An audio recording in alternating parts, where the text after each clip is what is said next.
shqiptare u mungojnë mbi 30.000 studentë në 10 vite, apo në total studentë edhe nxënës të shkollave janë mbi 260.000 nxënës më pak në 10 vite. Dhe pse ka ndodhur kjo? Kjo ka ndodhur për shkak sepse Shqipëria ka injektuar modelin më të keq të mundshëm të edukimit të brezave, ka injektuar modelin e krimit, e drogës, e korrupsionit, e mashtrimit me call centerat, po të doni, sepse të rinjve shqiptarë ju dha modeli që të shkojnë të punojnë në call centera për të mashtruar dhe zhvatur shtetasit italian. Çfarë ndodhi dje, pam gjithashtu detaje nga operacionet e antidrogës në Itali, ku të rinj shqiptar rekrutohen që në bankat e shkollës dhe merren sepse kanë CV të pastër, pra nuk kanë precedent penal dhe shkojnë për të bërë korrier të shitjes së lëndëve narkotike. Ky është modeli që është injektuar në Shqipëri dhe dua të pyes ose më saktë bëjmë pyetje retorike. Për dy gjëra nuk flet kurrë Edi Rama në Shqipëri. Për dy gjëra. Është lufta kundër bandave. E keni dëgjuar Edi Ramën të flasi ndonjëherë për luftën kundër karteleve të drogës, për luftën kundër bandave, për luftën kundër drogës në vetë parë. Si mund të thashësh kur shumë prej atyre ti pa dhe kryetar bashkie të votës. Pikërisht, sepse ky është modeli për cilin do duhet të punonte Altin Dumani që paguhet nga taksa paguesi shqiptar, por edhe mbështetet fuqimisht ai, po them se kur përmend Altin Dumanin përmend SPAK, ai dhe gjithë prokurorët e SPAK mbështeten nga partnerët tanë ndërkombëtar. Ai keni dëgjuar Edi Ramën të flasë gjithashtu pikërisht për shpopullimin e vendit në këto nivele. Ndodh kudo, thot kryeministri. Jo, Edi Rama nuk thot që ndodh kudo. Edi Rama thot që kjo është lëvizja e lirë, po ikin, po vinë etj. Po çfarë po ndodh sot në Shqipëri? Unë nuk kam paragjykime, nuk kam asnjë lloj ndjesie, po themi raciste, por unë e shoh që e ardhmja e shumë të rinjve shqiptare, e familjeve shqiptare po bëhet e pamundur pikërisht për shkak të këtyre që ne përmendëm. Por sot shqiptarët po zvendësohen me punëtor dhe me shtetas të huaj. Dhe ju ndoshta nuk e dini, qytetarët nuk e dinë që kjo qeveri gjatë 2 viteve të fundit ka miratuar një seri aktesh ligjore dhe nënligjore që lehtëson procedurat jo vetëm të marrjes së lejes së qëndrimit, por edhe procedurat e shtetësisë, dhe nesër pas nesër këta shtetas, të cilët nuk përfaqësojnë asnjë lidhje identitare me Shqipërinë, do të jenë votuesit e ardhshëm dhe do të ndikojnë drejt për drejt edhe në fatet e atyre pak shqiptarëve që supozohet se do të mbeten të jetojnë në këtë vend, pra që në një farë mënyre tashmë u ka ardhur në majt hundës, falni për shprehjen, dhe nesër pas nesër e ardhmja e këtyre shqiptarëve do të jetë në dorën e votuesve të rinj që po na vinë nga vendet e Azisë, nga vendet e Afrikës dhe të lindjes mesme.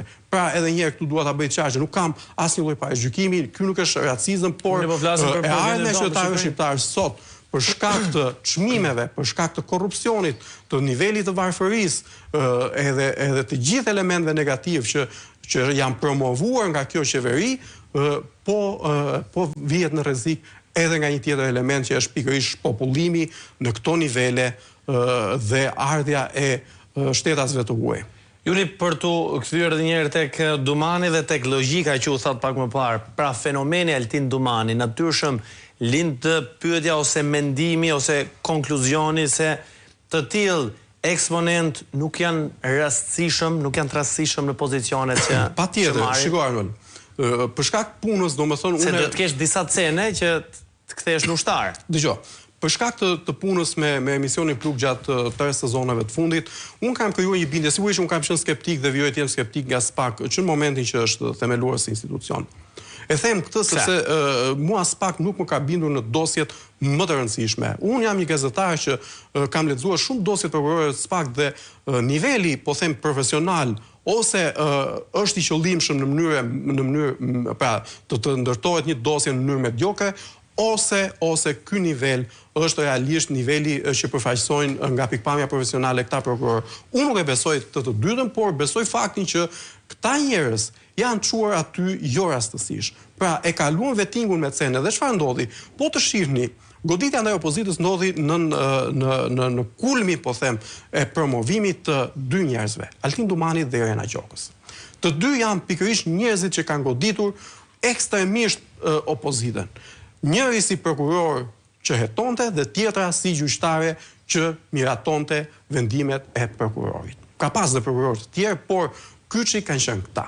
Çfarë ndodh sot me Irena Gjokën? Shikoni, ka një proces të stisur, po themi skandaloz, në mënyrë të tushme ndaj liderit të opozitës Ali Berisha, apo dhëndrit të tij Amar Maltezi. Ju po shihni që ky proces është bërë tashmë, është delegjitimuar nga të gjitha drejtimet. Qoftë nga fakti që vetë Irena Gjoka u shpall një person që është i dënuar, ka qenë e dënuar, dhe do duhet ishte jashtë sistemit drejtësisë në mënyrë kategorike, dhe qoftë nga fakti i hetimeve që kanë rezultuar me 0 fakte, të paktën me ato që kemi parë deri tani, kundrejt liderit të opozitës apo dhëndrit të tij dhe gjithë personave të përfshirë në këtë. Pra, është një proces totalisht politik. E njëjta gjë ka ndodhur me kreun e Partisë së Lirisë, presidentin Ilir Meta. E njëjta gjë dhe sot po të shihni vendimet e drejtësisë, sepse ndoshta pas pak çastesh do të kemi edhe një vendim për Erion Veliajn, po të shihni vendimet e kësaj drejtësie, e kuptoni qartësisht se për çfarë janë përdorur prokurorët dhe gjyqtarët. Pra në një anë kanë bërë sikur me dosjet e korrupsionit, sterilizimit, të check-upit po të doni, të inceneratorëve që vijojnë ende të paguajmë 29 euro për tonë për inceneratorin e Tiranës, 26 në Elbasan, apo në Fier. Ka 0 hetime, 0. Ka 0, ka 0 përgjegjësi për zyrtarët e lartë.